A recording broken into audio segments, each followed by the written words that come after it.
qui a contraint le gouvernement à, une fois de plus, faire appel à votre auguste Assemblée pour l'examen de ce projet de budget. Il ne s'agit nullement pour le gouvernement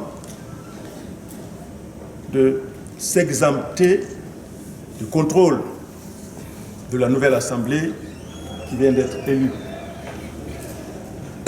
Je crois savoir que des consultations ont eu lieu et ces consultations tendaient précisément à donner toutes les assurances que dans le courant de l'année, il sera loisible au nouveau Parlement, si il le souhaite, de pouvoir faire réexaminer le budget et, le cas échéant, faire voter une loi de finances rectificative, comme la Constitution le prévoit.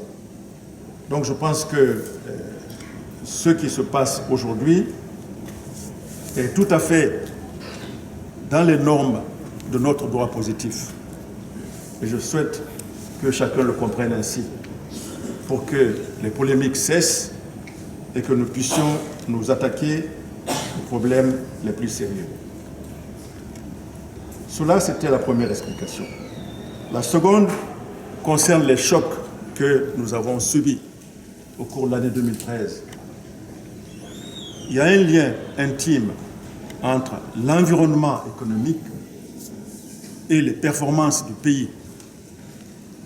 Comme vous le savez, les difficultés du secteur minier, caractérisées notamment par les conséquences de l'arrêt des activités du groupe Vale dans la zone forestière, la suspension de la plupart des contrats du projet Simandou et l'interruption de la production d'alumine de l'usine Fria, toutes ces difficultés ont eu un impact sérieux sur notre économie.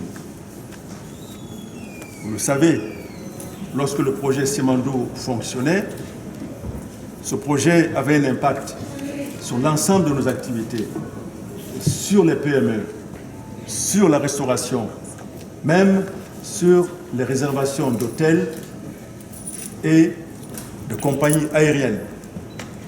Et subitement, ce projet a été plus ou moins suspendu. En tout cas, les contrats liés à ce projet ont été suspendus.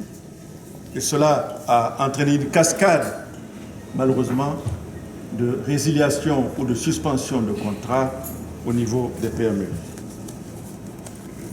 Le deuxième élément, comme vous le savez, c'est les troubles qui ont émaillé la préparation des élections, avec les dégâts matériels que nous connaissons et malheureusement également les pertes en vies humaines. Et il s'agit là d'événements dont nous devons tirer des leçons, car ces différents chocs combinés, comme M. le ministre délégué au budget l'a dit, ces chocs ont entraîné une baisse significative de croissance parce que nous avons connu une baisse de recettes et donc également une baisse d'activité, une baisse de dépenses. Malgré ces difficultés, Madame la Présidente, le gouvernement a poursuivi les réformes pour être conforme aux engagements que nous avons pris vis-à-vis de nos partenaires. C'est ainsi, comme mes collègues l'ont dit, les performances macroéconomiques ont été à la hauteur des engagements que nous avons pris. On vient de vous indiquer que l'inflation a baissé plus que prévu. On vient de vous dire que la masse monétaire a été stabilisée, le taux de change également, et que les réserves de change de la Banque centrale ont été augmentées. Tout cela pour dire que malgré la période plus ou moins trouble qui a précédé les élections, le gouvernement a maintenu la tête froide pour pouvoir faire en sorte que les engagements que nous avons pris soient respectés. Le gouvernement a également maintenu ses engagements au niveau des secteurs prioritaires. Je me dois de vous donner des explications concernant le secteur de l'électricité. Comme vous le savez, nous avons eu beaucoup de mal pour pouvoir accroître les capacités de production, d'où la nécessité de prendre en location des groupes supplémentaires avec des compagnies étrangères. Cette compagnie s'appelle Agrico, ne pas la nommer. Et tout cela a entraîné une augmentation substantielle des subventions que l'État accorde au secteur de l'électricité. Donc lorsque on constate que ce secteur n'a pas pu produire l'énergie qui était attendue par les populations, je pense qu'il faut quand même savoir que le gouvernement a pris ce problème à bras le corps.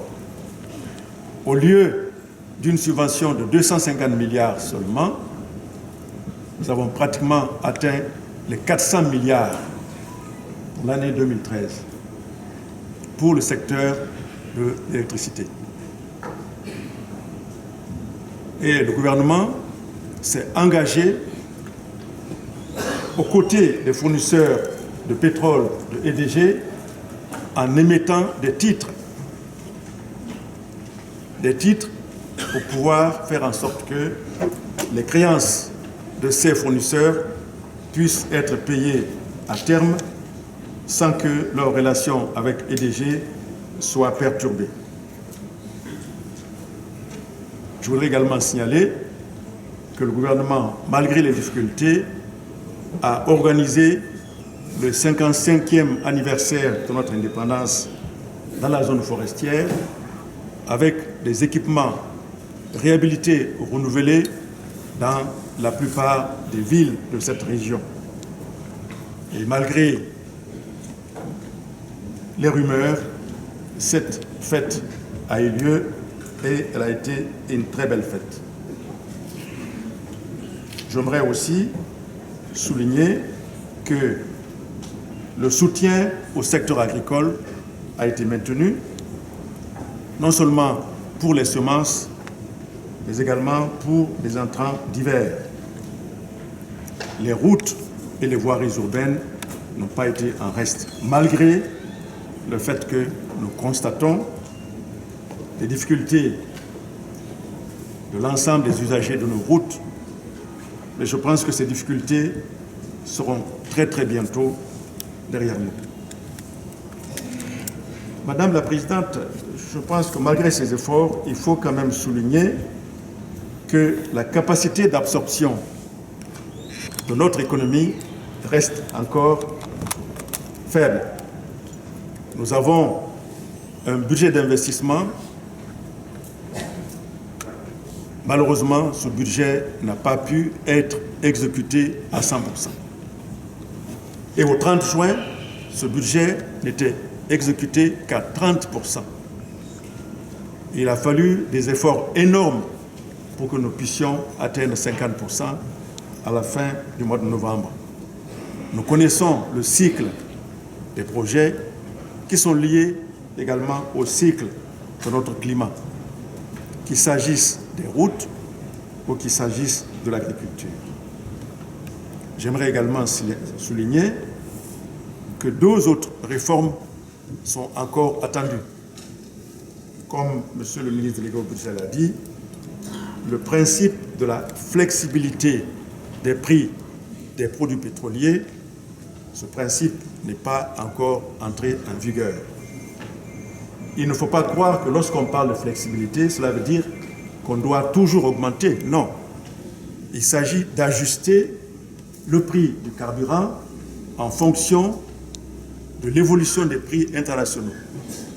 Si les prix baissent à l'extérieur, on devrait également ressentir la même baisse chez nous. Si les prix augmentent, comme nous ne sommes pas producteurs de pétrole, nous devrions naturellement également en ressentir les effets. Ces deux combinés devraient normalement aboutir à une sorte de stabilisation il faut que nous puissions nous habituer à ces phénomènes qui sont des phénomènes universels. Vous savez, au cours des années passées, nous avons eu à octroyer des subventions au niveau des produits pétroliers, des subventions qui, normalement, auraient pu aller à des secteurs pour la lutte contre la pauvreté, pour l'éducation, pour la santé. Parce que vous le savez, les conducteurs de véhicules ne sont pas les plus pauvres dans ce pays. Mais nous avons été obligés, pour des raisons faciles à imaginer, nous avons été obligés d'octroyer ces subventions. Je pense qu'il est temps que nous puissions tirer les leçons et faire en sorte que, au cours de l'année 2014, nous revoyions la manière dont nous gérons ce secteur. Le dernier aspect dont je voudrais parler, c'est le problème du recensement biométrique. Ce recensement biométrique est lancé depuis 2010. Jusqu'à aujourd'hui, ce recensement n'est pas encore effectif. Et pourtant, depuis 2010, nous continuons à octroyer des augmentations de salaire, alors que nous devrions augmenter le salaire pour des effectifs réels qui existent.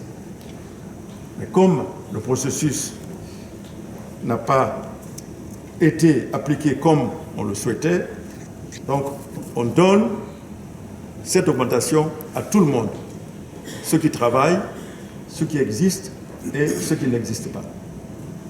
D'où ces difficultés que nous avons avec nos fonctionnaires. Là également, Madame la Présidente, il faudrait que nous puissions tirer des leçons et faire en sorte que le recensement biométrique puisse être l'élément qui permette de pouvoir compter nos fonctionnaires et en conséquence accorder des augmentations de salaire en conséquence. Je regarde Madame la ministre de la fonction publique qui secoue la tête de manière affirmative, donc ça veut dire qu'elle est d'accord avec moi. Madame la Présidente, honorable conseiller, Mesdames, Messieurs, voilà un peu quelques explications que je voulais ajouter à celles qui ont été déjà données par mes collègues, le ministre délégué au budget et monsieur le gouverneur de la Banque centrale de la République du Guinée. L'année 2014 s'ouvre, à mon avis, dans un contexte plus favorable. Plus favorable d'abord parce que nous avons cette échéance électorale importante derrière nous. Comme vous le savez, beaucoup d'événements étaient conditionnés à l'organisation de ces élections, y compris la conférence des bailleurs de fonds que nous avons organisée à Abu Dhabi, y compris le déboursement du 10e Fed, et j'en passe. C'est pour ça que je dis que 2014 s'ouvre dans un environnement plus favorable. D'abord, c'est les retombées du point d'achèvement de l'initiative PPTE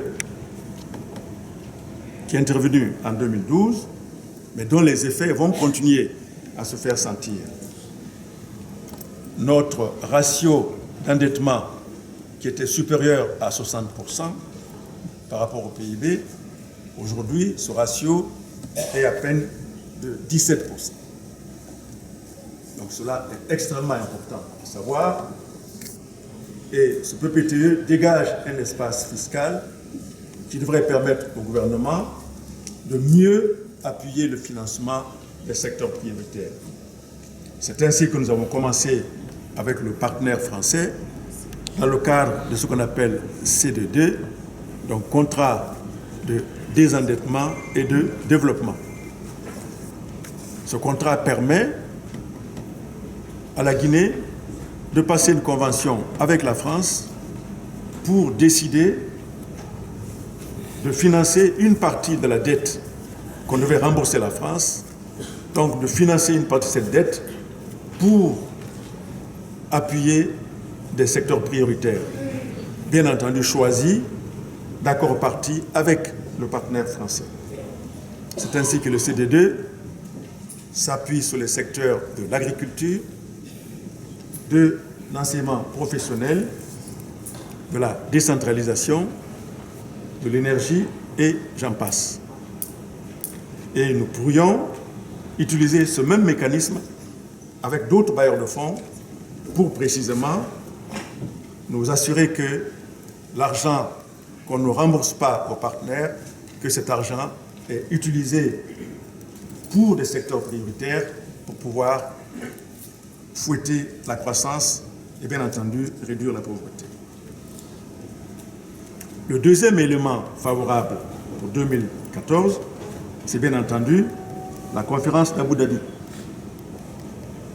qui a eu lieu les 24 et 25 novembre 2013 et qui a permis à la Guinée de recevoir un soutien très fort des partenaires au développement et également des investisseurs privés.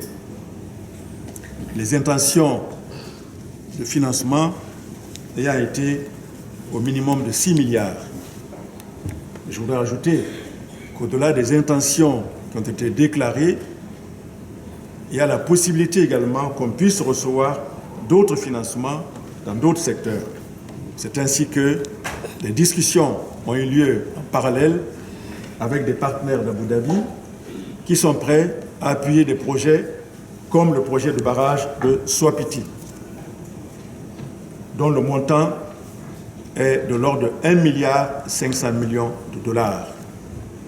Et des partenaires d'Abu Dhabi seraient prêts à financer ce barrage tout seul, bien entendu, sous certaines conditions. Nous avons commencé à recevoir le détail des déclarations d'intention des partenaires pour cibler des secteurs pour lesquels nous devrions entrer en discussion. La Banque mondiale nous a envoyé son tableau.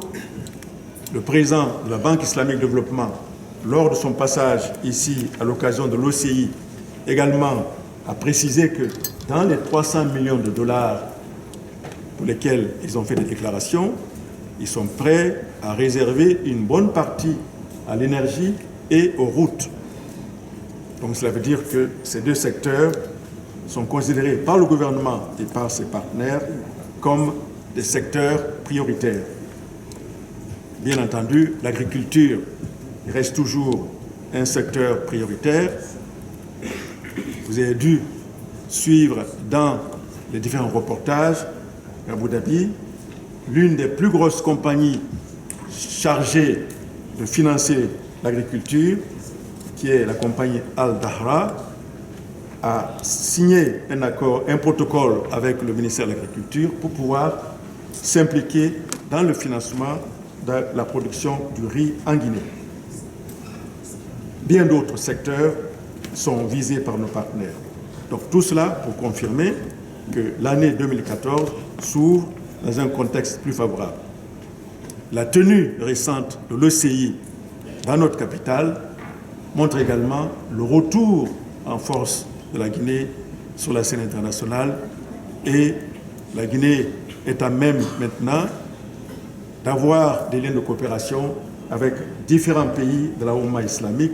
Tout cela ne peut qu'être source de financement pour notre développement.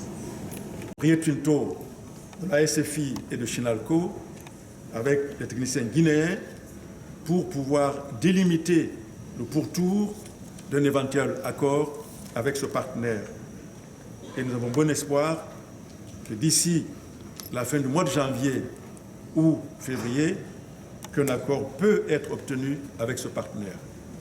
Cela signifie qu'on pourrait avoir des investissements qui sont 3 à 4 fois plus élevés que le PIB de la Guinée. Le chemin de fer de Simandou à lui seul a une valeur d'environ 15 à 20 milliards de dollars. Alors, imaginez l'impact que cela peut avoir sur l'économie guinéenne, sur les PME, sur l'agriculture, sur les transports, sur les services, sur les hôtels, et j'en passe. Sans compter les effets sur place, là où la mine est exploitée. Donc je pense que ce projet, il faut que la Guinée le prenne au sérieux. Nous avons perdu beaucoup de temps. Je pense qu'il est temps que nous puissions avancer très vite sur ce projet. L'autre projet minier qui est maintenant au stade de maturité, c'est l'ancien projet global Alumina. Ce projet, qui était en difficulté, a été repris par des partenaires d'Abu Dhabi qui comptent investir plus de 5 milliards de dollars dans ce projet, y compris la rénovation et l'extension du port de Kamsar, la construction de chemins de fer. Donc tout cela, c'est de bon augure pour la création d'emplois. Car en phase de construction, ce projet est censé créer au moins 15 000 emplois et en phase d'exploitation, au moins 6 000 emplois. Je voudrais enfin, Madame la Présidente, citer le projet de China Power Investment, CPI, dont je crois la convention vous a été soumise et dont l'investissement serait de l'ordre de 6 milliards de dollars, car il compte produire entre 2 et 4 millions de tonnes d'alumine. Imaginez la comparaison avec Frigia, qui ne produit que 600 000 tonnes. Donc c'est une autre échelle que représente ce projet. Madame la Présidente, je pense que tout cela est à prendre en compte, car le secteur minier, pour l'instant, constitue le secteur sur lequel devrait s'appuyer la diversification de l'économie guinéenne. D'où la nécessité d'avoir de bons rapports avec ses partenaires, qui ne sont pas des ennemis. Chacun défend ses intérêts durement, mais toujours, à mon avis, dans la courtoisie. Tout en continuant à citer les éléments favorables de ce contexte de 2014, je pourrais citer, Madame la Présidente, le 10e Fed. Nous avons reçu, il y a une semaine, une lettre adressée à son Excellence, Monsieur le Président de la République, par Madame Ashton et Monsieur Pulbars, qui sont donc de la Commission de l'Union européenne, pour dire que, après la tenue des élections, désormais, plus rien ne s'oppose au déboursement de ces fonds, qui sont dans le cadre du 10e Fed. Vous en connaissez le montant, c'est de l'ordre de 172 millions d'euros. Avec des secteurs comme les routes, comme la santé, comme la justice, comme l'éducation, et j'en passe. Et tout cela montre que, finalement, les élections constituaient un élément, un déclencheur important de la bonne coopération entre notre pays et les partenaires au développement. Pour finir, je peux également signaler que le gouvernement a l'intention d'organiser dans le courant de l'année, peut-être au second semestre, un forum des investisseurs à la suite de la conférence de Abu Dhabi. La conférence d'Abu Dhabi a réuni les bailleurs de fonds et les investisseurs. Mais cette fois-ci, on veut organiser un forum uniquement avec des investisseurs. Car Abu Dhabi nous a permis de présenter à la face du monde nos potentialités. Certains contacts sont pris, d'autres sont en cours, d'autres sont annoncés. Il s'agit maintenant de faire venir ces investisseurs pour qu'ils puissent voir la réalité sur le terrain et s'engager à travailler avec la Guinée. l'organisation de ce forum est extrêmement importante, Madame la Présidente. En tout état de cause, c'est sur la base de tous ces éléments que le projet de budget vous a été présenté avec les objectifs qui ont été déclinés par M. le ministre délégué au budget, à savoir un taux de croissance de 4,5 contre 2,5 en 2013, avec un taux d'inflation en glissement annuel de 8,5. Donc nous rentrons dans une inflation à un chiffre, avec un taux de pression fiscale de l'ordre de 20% et des dépenses courantes de l'ordre de 15% et des dépenses d'investissement de l'ordre de 12%. Le solde de base restant conforme aux engagements que nous avons pris vis-à-vis de nos partenaires. Alors, toutes ces hypothèses peuvent être réalisées sous certaines conditions et pourraient même être dépassées, Madame la Présidente. C'est pour cela que pour moi, l'année 2014 est une sorte d'année de transition. En ce sens que dans les années à venir, le taux de croissance de la Guinée pourrait être un taux de croissance à 2 chiffres, comme dans les pays voisins. En Sierra Leone, comme vous le savez, le taux de croissance dépasse les 15%. En Côte d'Ivoire, ils sont pratiquement à 10% depuis 2 exercices. Il n'y a pas de raison que la Guinée reste en arrière. Car avec le taux de pauvreté que nous avons, on ne peut pas continuer à avoir un taux de croissance inférieur à 5%. Comme le ministre délégué au budget vous a dit, le taux de croissance de 2013 ne nous permet pas du tout, alors pas du tout, de réduire la pauvreté, car l'accroissement de la population est supérieur à ce taux de croissance. Cet accroissement est de l'ordre de 3,1%. Donc c'est seulement lorsque nous pourrons atteindre le taux de croissance élevé et peut-être passer à 2 chiffres qu'on peut espérer réduire significativement la pauvreté. En attendant, on va essayer de travailler sur les hypothèses actuelles où on prévoit ce taux de croissance de 4,5. Mais même ce taux de croissance, pour être réalisé, il nous faut poursuivre les réformes. Car Abu Dhabi nous condamne à aller de l'avant. À Abu Dhabi, nous avons mis la barre très haut pour dire à la face du monde que nous sommes un pays ouvert pour l'investissement. Les partenaires sont prêts à nous accompagner et les investisseurs privés également sont prêts à venir en Guinée. Mais pour qu'ils viennent et qu'ils ne soient pas déçus, il faut que nous retroussions nos manches et que les réformes d'assainissement soient poursuivies.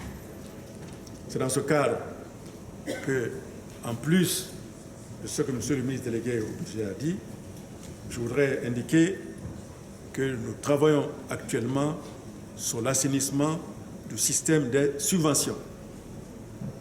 Comme vous le savez, les subventions sont accordées bon an mal an à de nombreuses entités sans justificatif, ni au niveau des besoins, ni au niveau de l'utilisation. Alors que peut-être d'autres entités pourraient en bénéficier. Donc, nous avons proposé au gouvernement un système selon lequel il faut pouvoir justifier les besoins de la subvention et, lorsque la subvention est utilisée, justifier l'utilisation. Nous sommes également en train de travailler sur une loi sur les entreprises publiques. Le ministre délégué au budget l'a dit. Je voudrais préciser que cette loi intervient après qu'on ait engagé un audit avec l'aide de l'Union européenne sur l'ensemble des entités publiques, où les constats sont amers, d'où la nécessité de cette loi qui devrait pouvoir clarifier, rationaliser les relations entre les entreprises publiques et l'État, pour que notamment ces entreprises publiques ne s'endettent pas à l'insu de l'État.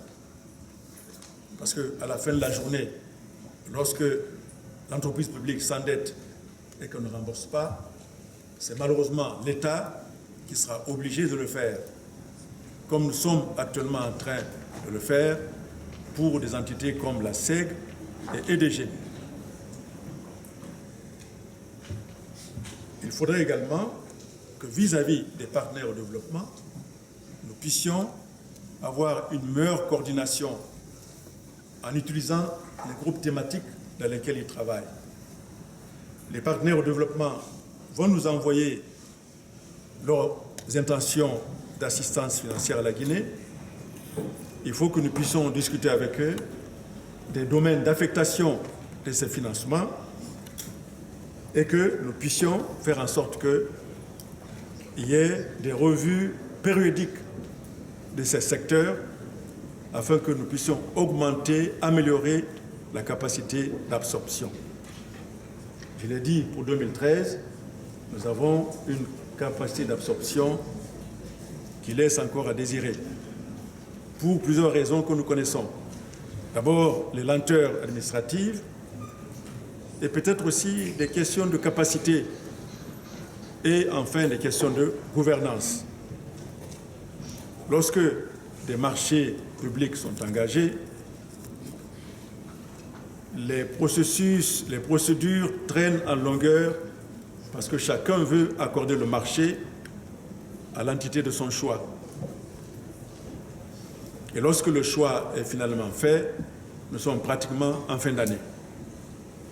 Ces jours-ci, il y a des projets d'investissement qui sont soumis, dont les contrats sont soumis à signature, alors que nous sommes déjà au mois de décembre. Même si ces contrats ont été signés, il n'y a aucun moyen que ces contrats soient exécutés.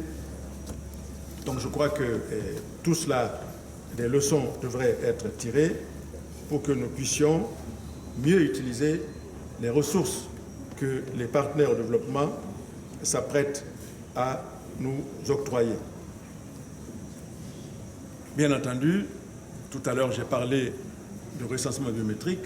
Il faut également que ce processus, je pense qu'il doit bientôt démarrer, si ce n'est pas déjà fait, que ce processus puisse être mené à son terme afin que nous connaissions exactement le nombre de fonctionnaires et que nous puissions traiter correctement les fonctionnaires qui sont dans le fichier.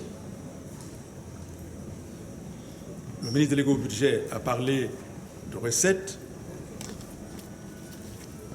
La question des recettes administratives,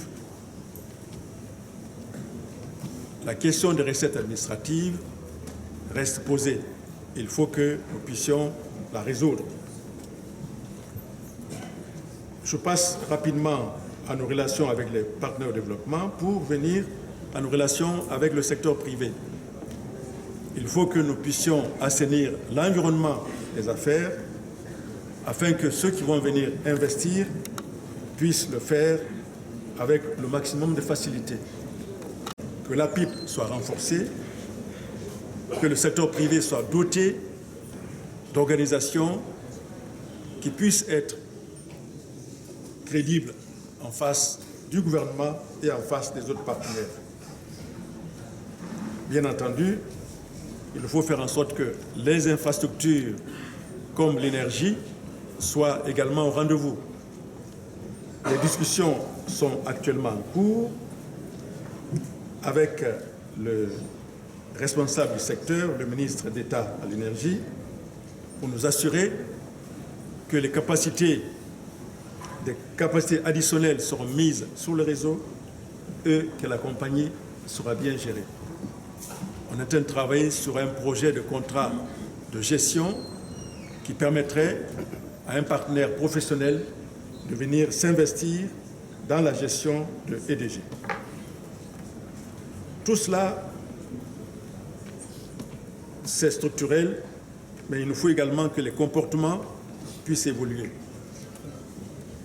Il faut que nos services soient plus performants, de la douane jusqu'à la justice, en passant par la police, en passant par les systèmes fiscaux, le trésor et autres, afin que non seulement que les procédures aillent vite, mais que les partenaires privés se sentent en sécurité. Je reviens sur ce par quoi j'avais commencé, Madame la Présidente, pour dire que toute cette architecture pour 2014 peut être réexaminée par nos partenaires du nouveau Parlement, comme je l'ai dit. Il leur sera loisible de pouvoir engager des débats et nous sommes à leur disposition parce qu'ils représentent la nation et nous sommes à leur écoute pour savoir comment on peut faire en sorte qu'ils soient complètement écoutés dans l'exécution de ce budget. S'ils le souhaitent, une loi rectificative peut être également discutée et, le cas échéant, adoptée. Je ne saurais finir, Madame, sans vous remercier, ajouter ma voix à mes collègues pour remercier l'ensemble du CNT pour les éminents services que vous avez rendus à la nation. On l'a déjà fait, mais on le répète. Vous méritez considération, vous méritez notre respect. Le dernier mot, c'est d'informer les honorables conseillers que Monsieur le Président de la République a décidé d'accorder à Madame Boirault, à titre posthume, le titre d'ordre national du mérite pour les grands services pour lesquels elle est morte.